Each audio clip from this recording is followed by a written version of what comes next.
How many? Hooray. Okay. How Yes. many previous sexual partners is too many? 212. Oh no! Oops, sorry. I thought you were asking me about my own personal preference.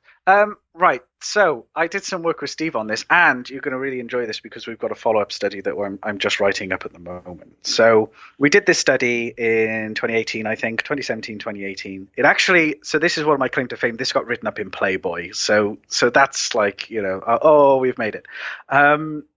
So we basically said, for a long-term partner, here's a person, they're generally attractive. How willing would you be to go on a date with them or entertain them as a long-term partner based on what people now call body count, but when we did the research was just how many sexual partners they've had. And I still remember walking into Steve's office and him having on the screen where he'd plotted up the data. It's got the nicest curve ever. And he was like, yeah, I'm writing this up. It's a lovely, lovely curve. And it basically peaks at around about 4 being like the optimal, 3 to 4. What's really, really cool is it's not just a linear pattern. So it's not like 3 to 4 and then it just goes downhill. You get this little curve. So people are a bit wary about a virgin as well. It's still high, so being a virgin is, I think, equivalent to something like having 12 partners, something like that. It's less than that. It's 7 to 8 partners is the equivalent of kind of being a virgin. Is this male to female, female to male? Is there a sex difference here? It depends on, again, sexual strategy. So if you're just looking at a long-term relationship, the lines are so close together you could squint and they look the same. Where you get the difference is for a short-term partner, and then men's standards drop compared to women. But for a long-term partner, no, the nice sort of curve shape is about the same. How different is a woman's short-term and long-term curve? It's a little bit flatter. So if they're looking for a short-term relationship, whether someone has 2 partners or like 12 partners, it's pretty similar. Right. It's pretty similar. So it flattens out a little bit. The curve is sort of less steep, but it's still much higher than guys. What do you think that it says that having a virgin or somebody with 1 partner is less desirable than somebody with 3 or 4? Is this stated in revealed preferences again, or is there something else going on? I think that this is... So you've got to think it's a U-shaped curve at the end of the day, and there's almost like U-shaped risks associated with it. So risks on either end. So the risk to having someone with 0 sexual partners is that there might be a reason for it. There might be a reason that they're a virgin. So it could be that they're just not a good deal. It could be that they have low mate value. So it could be that you're actually completely overestimating how good a catch this person is. It's a kind of pre-selection. Yeah, once you enter into a relationship and you start investing, you don't want to be investing in someone who is not the best deal for you. On the other end, when you have people who have too many sexual partners, then you have things like sexually transmitted disease. If you want a long-term relationship, the chances of them maybe cheating on you or leaving is probably quite a bit higher. And so there's risks all round, but the higher number, I believe, associated with different risks than the lower numbers. But interesting, I'm doing a follow-up study. So this one was in the Journal of Sex Research, and it was just on a UK sample. So I thought, right, how can we just inject some steroids into this thing? So I've redone it, but we've done it with 10 countries. So UK, Poland, Norway, Japan, Brazil, all over the place. Yeah. And not only are we now looking at numbers, but we're looking at when the numbers were.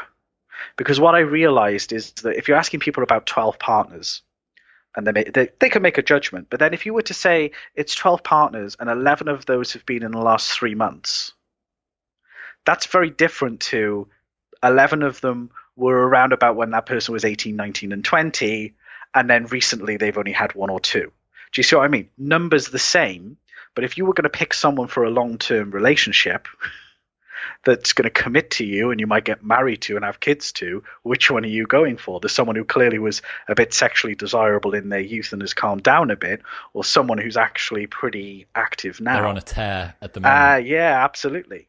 So, so we've got that. I'm just plotting up the data at the moment. Isn't it interesting that some of the common men's advice on the internet, especially around pre-selection, there's a big push at the moment for the polygyny thing, that most girls will happily take a high value man if, he's sufficiently high value and she'll happily share him, and so on and so forth.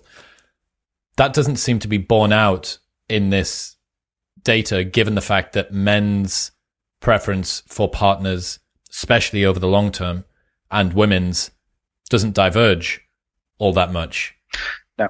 It doesn't seem like women see a high body count in a man as being some sort of pre-selection attractor. And there's some work I'm doing at the moment. I keep saying this. I've got more studies than I have time to write them up. And I'm doing some work with Leif Kinnair at the moment about the sexual double standards, because you almost have sexual double standards at a global level and a personal level. So the global level is like, or the societal level is, what do you think society says? And that's when you sort of get narratives like, well, girls don't care about a guy's body count, but guys care about a girl's body count at the sort of societal level. But whenever you measure it at the personal level, so what an individual actually thinks, very little evidence for the sexual double standard. Mm-hmm. So it's one of these things where we actually think it's a thing, but when you actually talk to someone, it turns out not really to be a thing. What do you think that says about our own sexuality and the way that we perceive other people's? I think that it says that sometimes our mating theory of mine can be quite faulty. I think that there's culture wars all over the shop, including between men and women these days, and I think it ends up in a place where the sexes become quite caricatured, especially based on maybe the most extreme examples. So again, one of the most common one is that people will apply short-term mating psychology of men to men. So they will assume that the men who are only after short-term relationships and what they want, they will say all men are like that, even those who are looking for long-term relationships. And I actually think a lot of suffering in the dating world comes from conflating short-term and long-term mating desires. So either you're after something long-term, but you're picking someone who's after something short-term. That causes a lot of confusion. Or thinking that you want something long-term when you actually want something short-term, which I think is also quite interesting. The number of people I've met who say that they want to get married and have kids and settle down, but then you ask them what their mate preferences are, and they just reel you off all of the short-term mating preferences and none of the long-term mating preferences.